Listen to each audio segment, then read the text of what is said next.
Have you ever been so torn between two philosophies, viewpoints, people, or even objects that you doubted you'd ever be able to commit to one over the other? I'll give an example. Recently, my sister was at the eye doctor and she literally could not decide between two pairs of glasses. She could not for the life of her pick one pair over the other. In order to force her hand, I walked over, grabbed one of the pairs from her, and said, "I'm deciding for you, you're taking this one." As I moved to put away the pair I had taken from her, she stopped me and said that my act of taking it away from her had made her realize that she wanted it more than the other pair. She couldn't bear to lose it. Now, why am I telling you any of this? Well, it's a rather extended metaphor for Meruem's psyche at the beginning of the royal selection. Directly before the selection, he is entirely conflicted. The one thing that he knows is that he does not want harm to befall Komugi. But what should he do with her? He feels responsible for protecting Komugi, but at the same time he knows that the power he has is still able to rule all in this situation. He can make all of this uncomfortable internal conflict stop with one tail swing. But he doesn't want to. So here, Meruem has reached a total roadblock psychologically. He is stuck, entirely conflicted. In a situation like this, a psychological stalemate is likely to occur for a long time, until the individual eventually, after a ton of self-reflection and time, reaches a conclusion. An even tug-of-war between Meruem's instincts was bound to happen. That is, unless something forced his hand in choosing. And that is exactly what occurs after Komugi is mortally wounded by Zeno's dragon dive. In seeing Komugi teetering on death's door, Meruem truly realizes his desires. Before this, he was uncertain. He had put Komugi under protection, had been fascinated with her, but he did not know what he wanted to do with her, to quote the man himself. The heart knows what it wants, but doubt and reservations often overshadow this.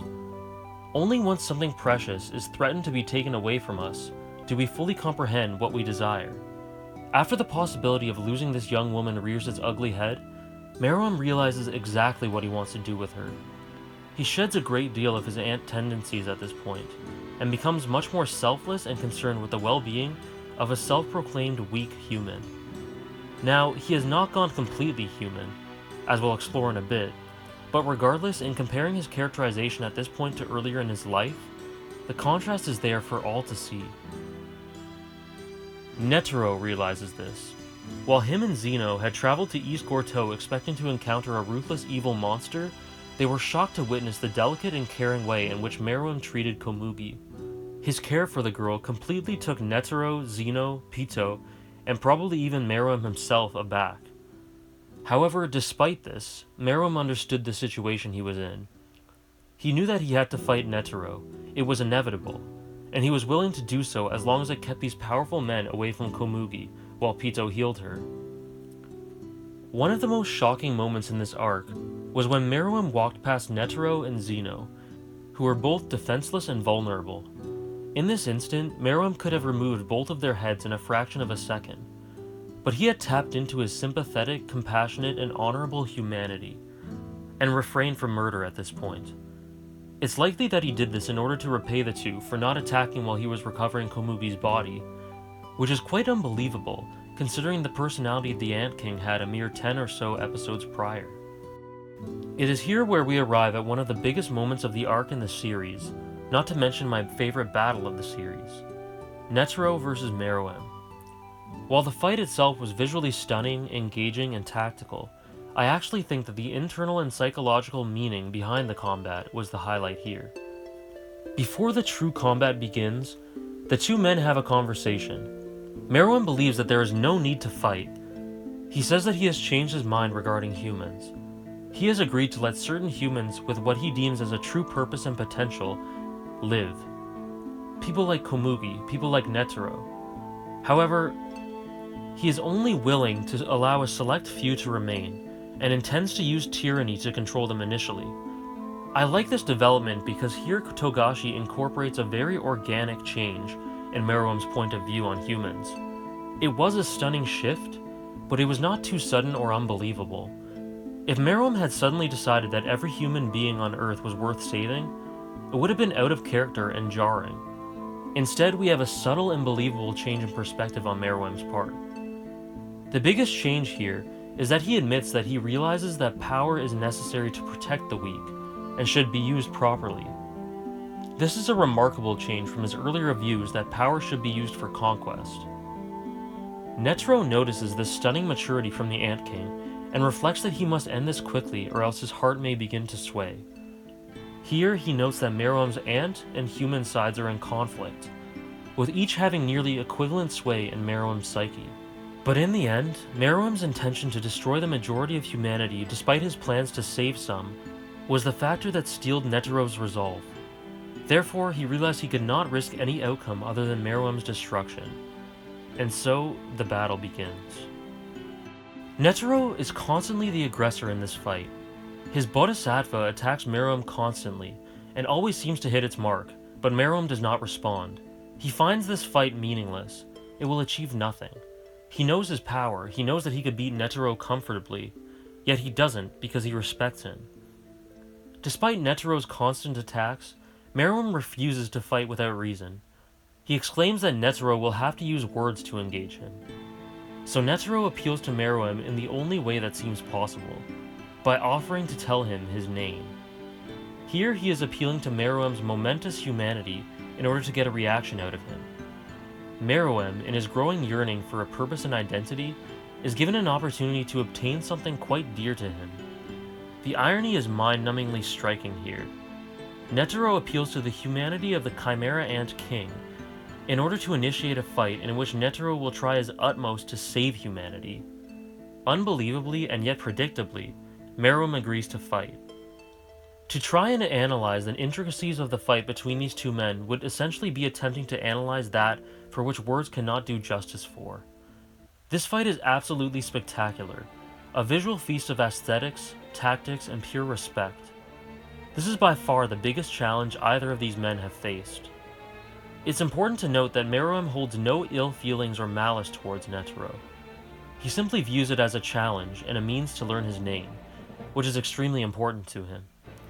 Meruem embraces the challenge with an almost childlike joy. He views the patterns that Netero attacks in as an overly complex gungi match, and uses what he learned from Komugi to find the absolute slightest tendencies that Netero shows. Eventually, Meruem is able to thread the needle, exploit these tendencies, and defeat Netero. And then we get to the instant where Netero surrenders and accepts that he must use his final resort. This is the moment, the iconic and conflicting moment where Netero completely flips the script with his miniature rose. The way that Togashi and the anime approached the scene was quite compelling. This is the moment where Netero is saving all of humanity. One would guess that the tone for this scene would be triumphant, or perhaps tragically bittersweet due to Netero's suicide. But the tone that is established in this scene couldn't be farther from triumphant. While proclaiming that you should never underestimate humanity's potential for evolution, Netero strikes quite a dark figure. The music is sinister, the imagery is grim and eerie, and the scene just gives off a vibe that seems as if humanity is about to be doomed, not saved. Here, the narrative hints at the fact that perhaps humanity being saved in this context is not a situation worth celebrating.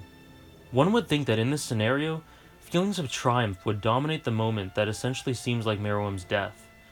If this had happened earlier in the arc, we would all be celebrating the prospect of Meruem's demise. However, Meruem has grown substantially since his birth. He has built a special relationship, learned about how power should be used, been able to find beauty in and protect others, and above all, he has shown his humanity. At this point in the series, I was not ready to let go of Meruem as a character. His natural evolution into a complex and subtle figure with redeeming traits had established him as a fascinating character. He slowly shifted from his initial role as an antagonist of this arc, and the narrative acknowledges this through the sinister and devastating nature of Netero's suicide bombing.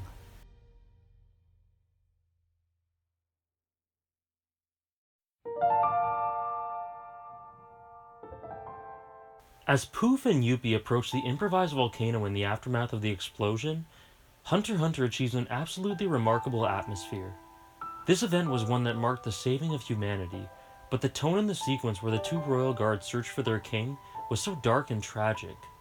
When they discover the ashy remains of their king, remains that, interestingly enough, resemble a Jizo statue.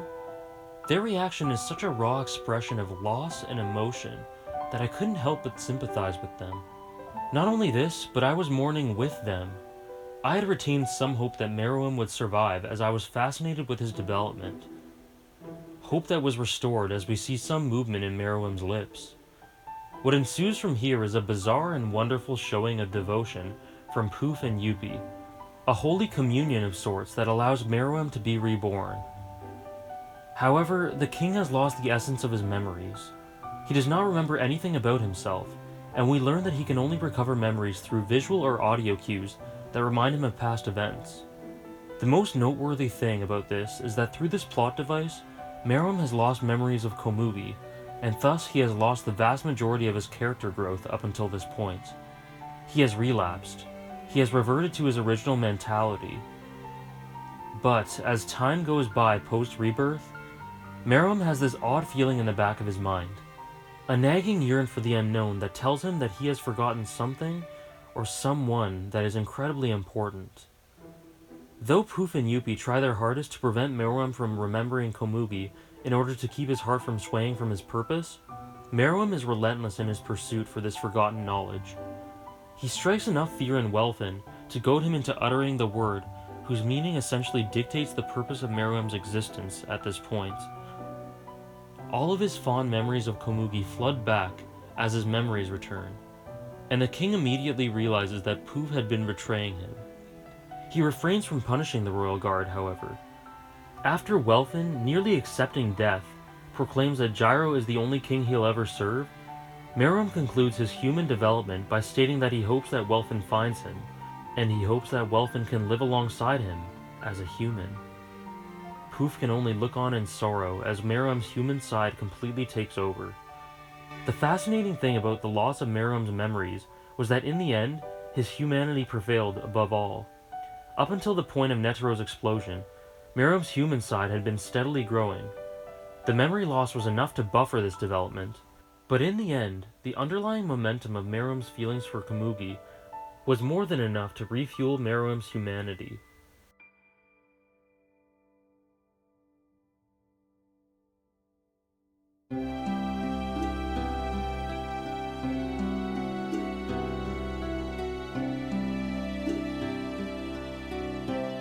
After Meruem's shocking display of resolve to Palm, we reach the welcome reunion between the Ant King and his loved one.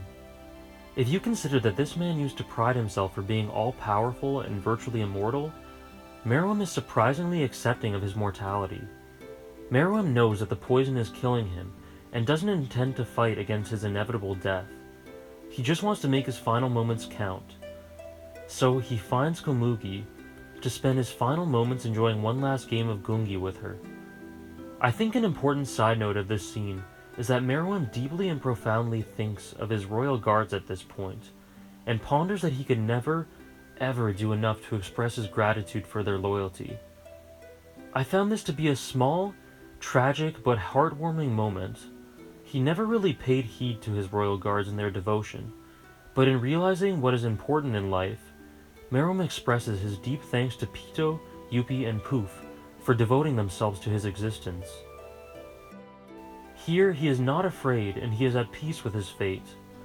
Meruem casts aside his ant tendencies and accepts his humanity with open arms as he welcomes the true purpose of his existence: simply living and loving. He concludes his own personal journey here, pure bliss through spending a solemn and quiet moment with this special someone. Komugi is also more than happy to die with the man she has grown to care so much for. Meruem ends up never having beaten Komugi in his life, and this is entirely appropriate for a man who has recently come to believe that different individuals have infinite potential for excelling at different things. Meruem is serene as he slowly plays out his final game with Komugi, and even as his speech begins to fade and his strength weakens, he finds peace in her voice. Meruem simply wishes to be in Komugi's presence, as his constant questions about if she is there punctuate the dark.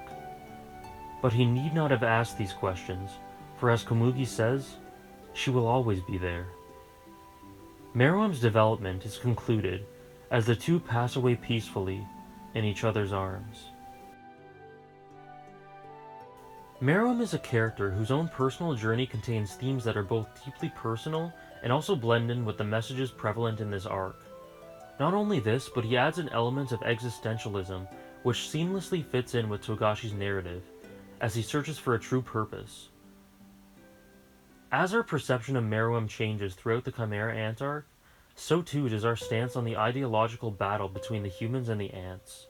This story makes us question our initial feelings, and Meruem's journey, coupled with Gon's downward spiral, flips the script and subverts our expectations. Episode 135 of the anime, and basically the entirety of this character arc that Togashi crafted, are special stories that go above and beyond. They transcend the medium of manga and anime, which is extremely high praise coming from someone like me. Despite all of the brutality, the bloodshed, the cynical and true takes on humanity's true nature, the sadness, Hunter x Hunter's Chimera Ant arc ends on a decidedly positive note. At the end of the day, despite all of the evil in the world, life is about peace and laughter and joy and love. And finding happiness in this world is more than possible. Personally, by the end of this arc, I was overwhelmed and really did not know what to feel. The one overriding feeling I had was an admiration for Meruem and his character arc, and a deep, bittersweet sadness at the fact that his and Komugi's story had to end so soon after it started. It just didn't seem like Meruem's time to go. He had learned so much about carving out a happy existence for oneself, and yet had so much more to learn. I guess, thinking on this now, that this is the exact reason that his life had to end in that underground garage. Meruem's final moments were personally some of the most heart-wrenching and emotional I've ever experienced, simply due to the seemingly abrupt way his and Komugi's relationship had to end. Yet in the end, somehow, I don't think that either of them were upset with how their stories ended.